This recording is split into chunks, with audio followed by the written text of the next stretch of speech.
નમસ્કાર, આપ જોઈ રહ્યા છો નેશન પ્લસ ન્યૂઝ. હું છું આપની સાથે વિદિક્ષા પરમાર. સુરતના સિંગણપુર વિસ્તારમાંથી એક અકસ્માતના મોટા સમાચાર સામે આવી રહ્યા છે.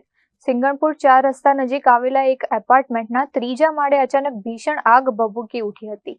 સુરતના સિંગણપુર 4 રસ્તા નજીક આવેલ એપાર્ટમેન્ટમાં 3જા માળે સ્થિત ફ્લેટમાં કોઈ અગમ્ય કારણોસર અચાનક આગ લાગી હતી. જોતજોતામાં આગે રૌદ્ર સ્વરૂપ ધારણ કરતા આસપાસના રહીશોમાં ભારે અફરાતફરી અને ભયનો માહોલ સર્જાયો હતો.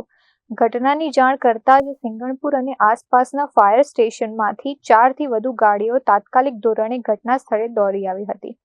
ફાયર વિભાગના જવાનો દ્વારા પાણીનો મારો ચલાવીને આગ પર કાબૂ મેળવવાની અને ફ્લેટમાં ફસાયેલા લોકોને સુરક્ષિત બહાર કાઢવાની કામગીરી પૂરજોશમાં હાથ ધરવામાં આવી હતી. Bureau report, nation plus news, Vadodara. સમાચારોના સતત અપડેટ મેળવવા માટે અમારી નેશન પ્લસ ન્યૂઝની યુટ્યુબ ચેનલને સબસ્ક્રાઇબ કરો, બેલ આઇકન દબાવો અને જોડાયેલા રહો ફેસબુક, ઇન્સ્ટાગ્રામ અને ટ્વિટર પર.